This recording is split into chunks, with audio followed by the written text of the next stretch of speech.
medyo sa pandemic ay madami din tayo. Maluwang din yung rules, guidelines ng ating gobyerno. Amen.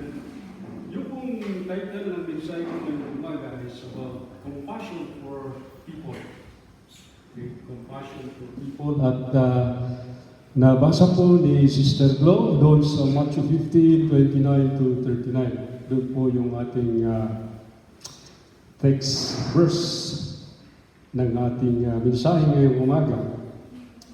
Matanong po kayo mga kapatid, nasubukan na ba ninyong nakikipag-usap sa mga street people, yung tao na nasa tabi-tabi? At nasubukan na ba ninyong natanong o nalaman o malaman kung ano yung kanilang ginagawa, ano yung kanilang iniisip, at kung ano yung kanilang sitwasyon? I think the passage that was read this morning, yun po yung gustong ipahatid ni Kristo, yun yung itinuro ni Kristo sa kanyang mga disipulo. Na kung titingnan natin dito sa nabasa na teksto, makikita natin dito si Kristo ay kanyang itinituro doon sa kanyang mga disipulo yung mga pangangailangan ng mga tao na nandoon na kanyang tinuturuan. So after na pinakain ni Kristo yung 5,000, kung maalala ninyo yung past message, di ba, he fed the 5,000 people in that Jewish place. And then after that, he went from Tyre, he went to Sidon. From Sidon, he went to Decapolis, near the Sea of Galilee, na kung saan doon niya pinakain yung 400,000 na katao, aside from sa 5,000 na katao. So you see, Jesus Christ, hindi niya pinalampas doon sa nasyon ng mga hintil na sinasabi ng mga Hudyo. Dahil ang tingin kasi ng mga Hudyo o yung mga Jewish people sa mga hintil ay they are uncivilized people.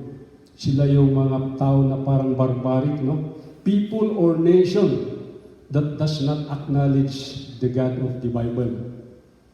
Ito po yung paningin ng mga yung mga Jews sa mga hintil, that they are hidden, lost, outcast. They are outcast by God.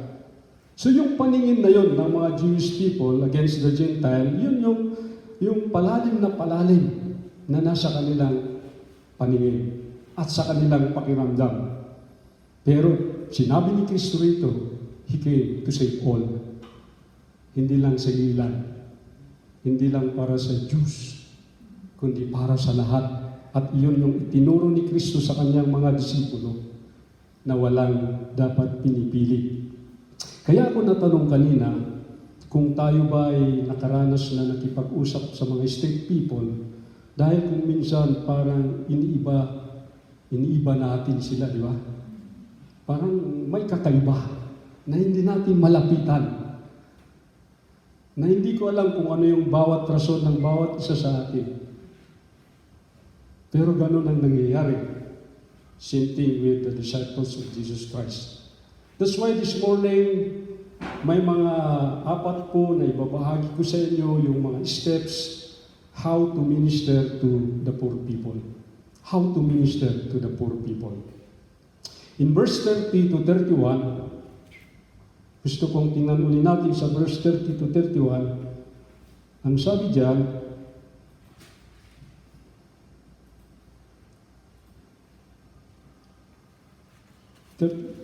chapter 15, ba? Verse 30 to 31. Sabi diyan, at bakit pa kami nalagay sa panganib? Bakit nasa Korinto na tayo? Ayun, sa Matthew 15. Okay. Ayan. Matthew 15, 30. Sabi rito, nagdatingan naman ang mga napakaraming tao. May dalang mga pilay, yun, bulag, lumpu, PP, at marami pang ibang may sakit. Dinala nila ang mga ito sa paanan ni Jesus at sila'y pinagaling niya. So makikita natin din sa verse 31, sabi niya, kaya't namangha ang mga tao nang makita nilang na kapag sa salita ang mga pipi, gumagaling ang mga lumpo, nakakalakad na ang mga pilay, at nakakakita na ang mga bulag. Kaya pinuri nila ang Diyos ng Israel. So that is the first point on how to minister sa pangangailangan ng mga tao. Making oneself available. Okay? Making oneself available to the needy. Bring among them. Sa verse 29, nakita natin si Kristo. He just sat down doon sa grupo ng mga tao, no? Na parang wala lang sa kanya yung mahirap na parang abutin o i-approach. Andun lang, very simple. Nakikiupo siya sa mga Gentile people, sa territory ng Gentile people. And he was approachable. He treated no one as an outcast. Hindi ba rejected sa kanya yung mga tao na ito? No one was too repulsive o napakandidiri. Di ba? Wala sa kanya yung mabaho. Wala kay Kristo yung mababa. Wala sa kanya yung madumi, yung ugly, deformed, o kaya lumpo, mga pipi, lost or needy. For Him to help, yun yung kanya. Yung tutulong sa mga tao na ito dahil sila yung nangangailangan ng tulong. So Jesus Christ allowed the people to come near to Him and meeting their needs. Jesus healed them, no? He met their needs, healing every kind of sickness and suffering, both physical and spiritual. Both physical and spiritual. A lesson here, brothers and sisters, is Jesus can conquer all the enemies of mankind, but one thing is needed. His disciples must bring people to Him. Yung sinasabi ni Kristo na tutulungan sila itong mga tao, but we must bring these people to them. Dahil hindi sila nakakakita, hindi sila gaano nakakalakad. So they must need a person that will help them bring to Jesus. And I think that is the message that Jesus is telling us even this morning, to see the need of these street people. Yeah? And try to talk to them. Try to present Jesus to them. Maybe what their need now is physical. Yung mga food, yung clothing. Pero kagaya ni Peter and John, when they went to the temple courts, there is a beggar there asking for money, but the disciple of Jesus says, silver and gold I have none. Yeah? But at the name of Jesus, you will be healed. See? Wala nga tayong magbigay, pero andyan naman ang Jesus. So what is the result of this? The God of Israel, that is Jehovah, the God of mercy, who makes a covenant of mercy with His people, Jesus is seen to be very special messenger and representative of God in ministering to people. So the Gentile gods could not do what Jesus was doing. Doon nakita itong mga hintil na wala palang magagawa yung kanilang Diyos-Diyosan na sinasamba. Naong natulungan sila ni Jesus, ano yung naging resulta nito? Ano yung naging resulta rito? Okay? The Gentiles were proclaiming that Jesus was the Messiah. Sila man din na hindi baga nakakakilala kay Kristo ay sumisigaw at nagsasabi na si Kristo ang Messiah, the Anointed One. yung magliligtas sa kanila. Na hindi nila nakita ito sa mga Diyos-Diyosan. Ano yung aral na nakikita natin dito? Okay, it says, the people who are most needful are people who are neglected by men everywhere. Right? So as long as they are neglected, they have a little chance to rise above their need. So when people are brought to Christ, three things happen. First, their needs are met. Second, they glorify God. God is praised more and more. And thirdly, they make society and the world a little bit better. No? Parang there is more witness for God and less wickedness than before. Dahil ando doon yung tulong-tulong na ginagawa ng mga anak ng Panginoon. So making oneself available to the needy people. That is the first point in this passage that I've studied as one step. And secondly, having compassion for their very every need. Okay? Nahahabag. Yun. Yung pagtulong natin sa kanilang mga pangailangan. The disciple look upon these people as outcasts. Di ba? Parang rejected sila. Yun yung paningin nila. They were not God's people. Yun yung palagay nila. So they were considered enemies of Israel. Parang kalaban sila. There was nothing attractive or appealing about them in the eyes of the disciples. Yung bang wala silang kaapil-apil, na hindi sila attractive sa mga mata ng mga disipulos ni Kristo, na wala silang compassion at this point, no? Yung they observed na they were not concerned to them, na wala yung gaanong tulong na may bibigay sa kanila. Yun yung paningin ng mga disipulos ni Kristo. But Jesus Christ had to teach His disciples compassion. Pakikiramay. Pagtulong. That's why He discussed this sa Matthew 9, 38 to 36 to 38. Sabi niya doon, when He saw the crowds, He had compassion on them because they were harassed and helpless like sheep without a shepherd. Yun yung paningin ni Kristo sa kanila. Mga tao na nangangailangan ng tulong, pinagkakaitan ng tulong, na para bang mga tupa na wala silang shepherd na nag-guide sa kanila. At iyon ang itinuro ni Kristo sa mga disipulos niya, na magkaroon sila ng awa, magkaroon sila ng compassion. So He tried to steer their compassion for the lost and outcast. And He does this by demonstrating in clear terms what they were to do.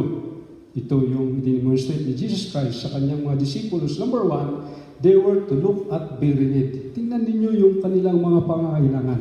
Ha? I-observe ninyo ni sila kung ano yung meron sila. Obserbahan nyo sila. At magbigay din kayo ng concern sa kanila. Ang mga tao na ito, 3 days kasama ni Kristo. Tiyak na ubos na yung kanilang pagkain. Pauwi ba sila na walang kinain, di ba?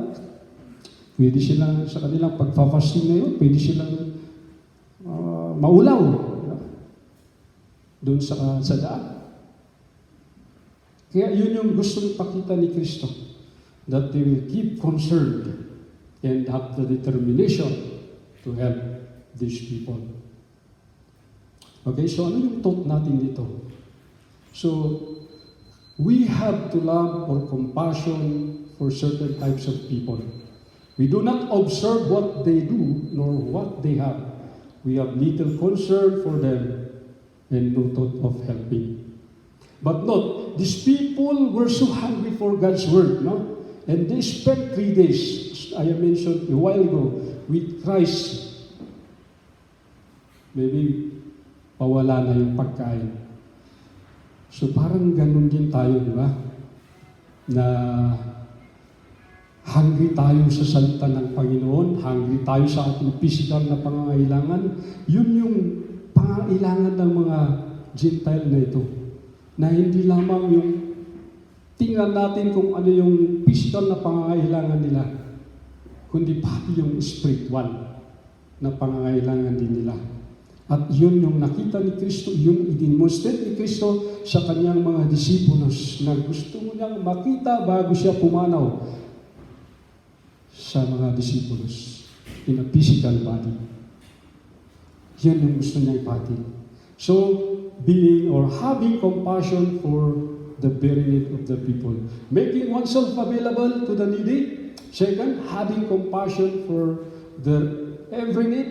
And thirdly, being willing to use what one has to meet the need at hand. In other words, meet the need without objecting. Minsan, doon yung complaint natin, di po ba? Tingnan natin sa verses 33 to 34. Ano ba yung complaint ng mga disciples dyan? Okay, in verses 33 and 34, sinabi naman ng mga alagad, saan po tayo kukuha ng sapat na pagkain para sa ganito karaming tao sa ilang na ito? And then verse 34, iilan ang tinapay ninyo niyan, sabi ni Kristo. 7 po, at meron pa pong ilang maliliit na isda, sagot nila. Yung bread doon na natira ay 7 lamang bilang.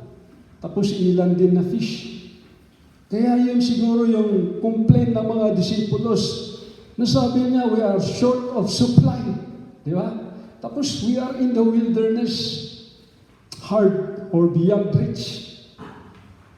Malayo sa bayan, yung lugar. Tapos ilan lang.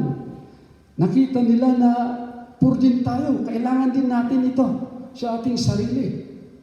Yun yung nakita ng mga disipulos, di ba? Yung resources nila na kukunti. At nakalimutan nila yung miracles na ginawa ni Kristo, di ba? Sa nakaraan na ating mensahe, that He fed yung more than 5,000 people with only 5 loaves and 2 fish. Nakalimutan yun ng mga disipulos ni Kristo dito, yung nangyari na kanilang na-witnessan during the time. At sila ay confused. This time they were confused. Naguguluhan sila. How easily we do the same thing. That we also forget yung ginawa ng Panginoon na kabutihan noon, kung paano niya tayo tinulungan doon sa ating mga paghihirap, doon sa ating mga problema, doon sa ating mga pinagpipray, na akala natin ay hindi natin kaya, pero nakita natin yung faithfulness ng Lord, nakita natin yung pakapangyarihan ng Panginoon, at tinulungan niya tayo, at kung tayo nakakaharap muli ng iba pang mga pagsubok, parang nakalimutan na natin, at inisip natin na hindi ko na kaya yata ito, na wala yata akong magagawa, wala yata akong may tutulong. Di ba? Minsan we are also full into that situation. Ano ang thought dito? When resources are mentioned, many object, tama? If you also mention some project, there are also some objection. Few are willing to give what they have, especially to those who are thought to be outcasts. Bakit pabibigyan ko mga outcasts ang mayan? Yeah. Bakit ko pa sila paglalaanan ng oras? Bakit po sa kanila ibibigay yung resources? And they are rejected people, they are outcast people. But we must be willing to meet the need of these people. The Lord's true followers must take inventory and get ready to give. Christ is going to ask for what we have. Ano bang meron ka na pwede mong itulong? Kung si Kristo mismo nagtatanong sa atin, ano bang meron ka na gusto mong itulong doon sa mga street people, doon sa mga outcast people, doon sa inaayawan na mga tao? Diba? Maalala ko one time, ito yung sa Mountain Province, yung isang matanda, na nagkaroon siya ng cancer dito sa baga. Tapos nagiging cauliflower yung hitsura. And then pumutok, kaya bumaho yung ano na yan. Nakita mo na inaayawan ng tao na lapitan. yung parang nakakadiri. Dahil kapag linapitan mo, kahit malayo siya, kapag yung hangin na napupunta sa'yo, wala palang naamoy mo yung baho. Kaya rin-reject nila. Ayaw nilang katabi, dinalalayuan nila. As a Christian, how do we treat these people? Na? How do we help these people? Are we just see yung situation niya, yung sakit niya, or we see that these people need Jesus?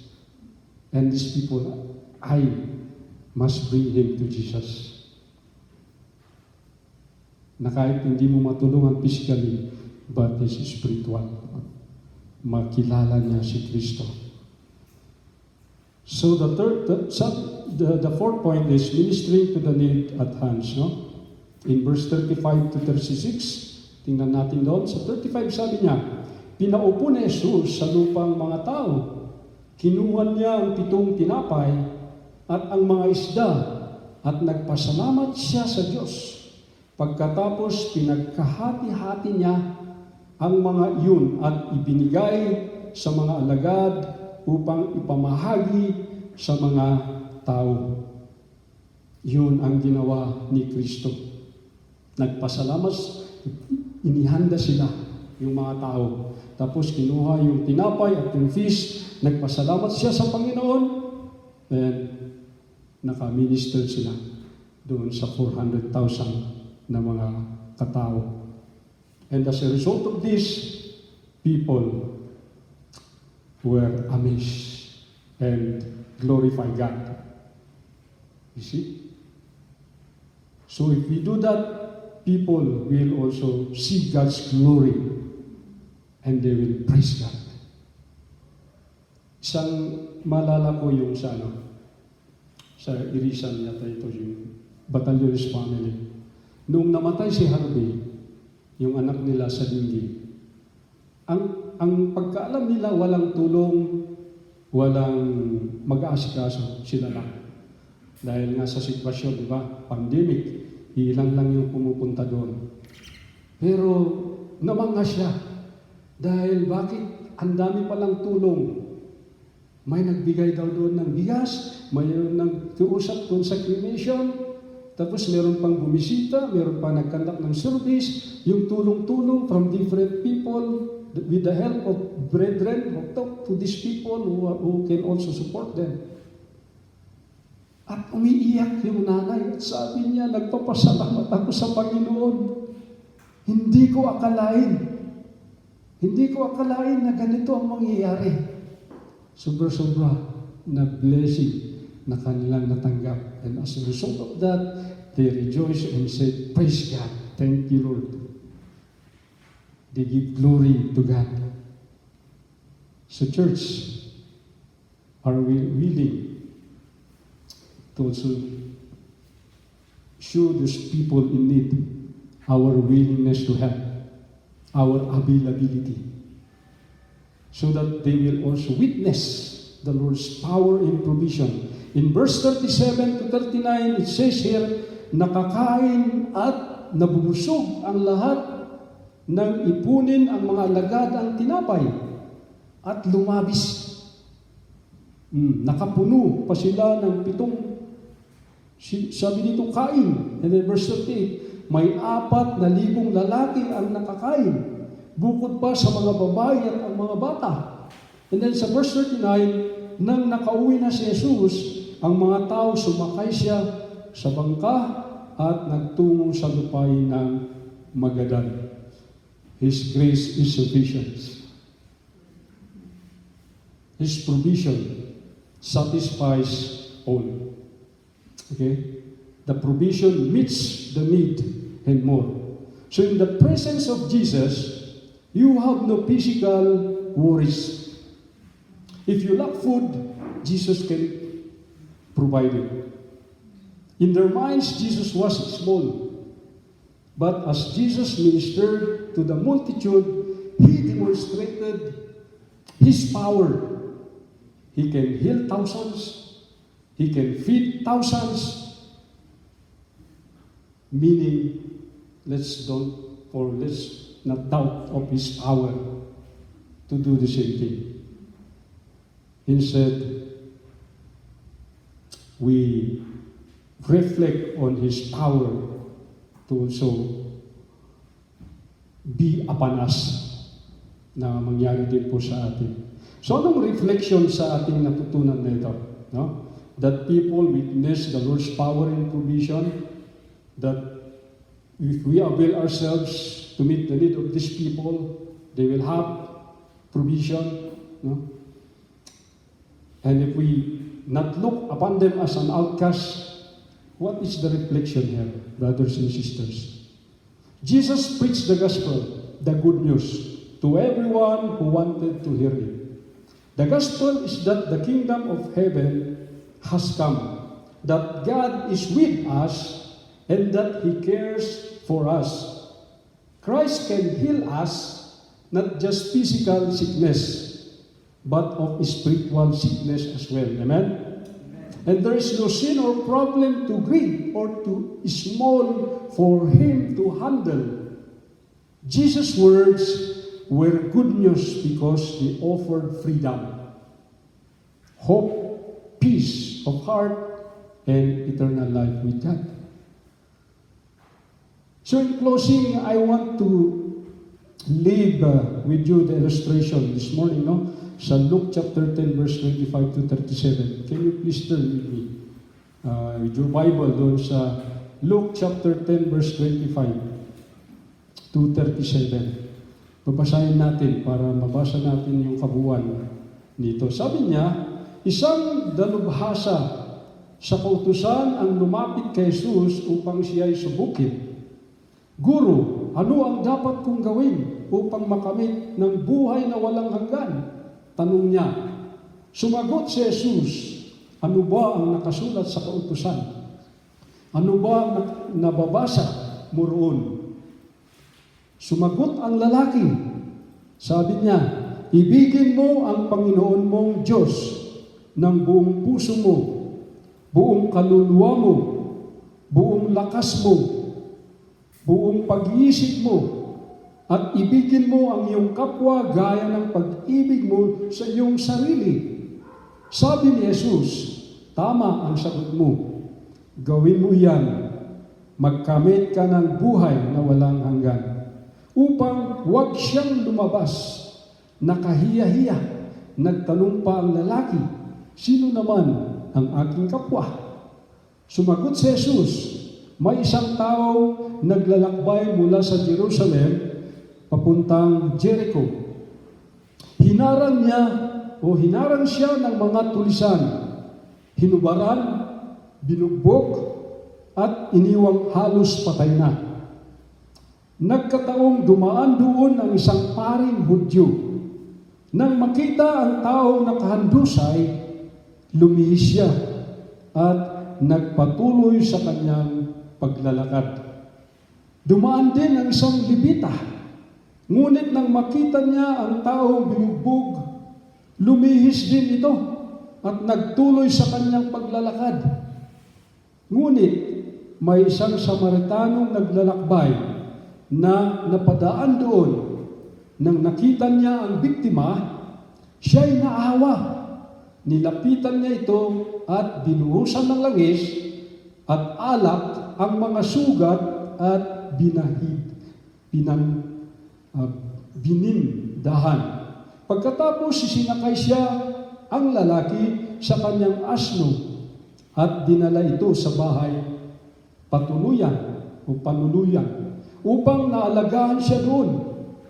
Kinabukasan, binigyan siya ng 2 salaping pilak ang namamahala ng bahay panuluyan. At sinabi, alagaan mo siya. At kung higit riyan ang iyong nagastos o nagagastos, bayaran kita pagbalik ko.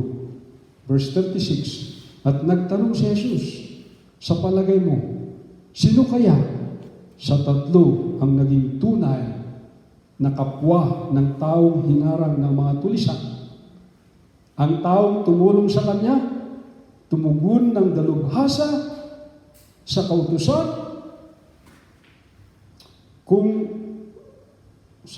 kaya't sinabi sa kanya ni Jesus, kung gayon, umayo ka at gayon din ang gagawin mo.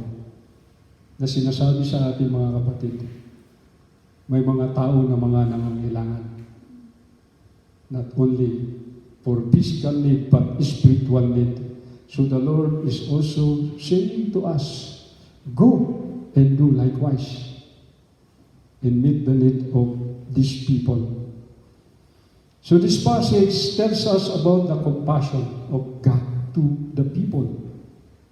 That He also wants us to apply, to be compassionate to people, to help people, and give what we can help to these people. And as a result of that, they will also say, praise God, glorify Him forever.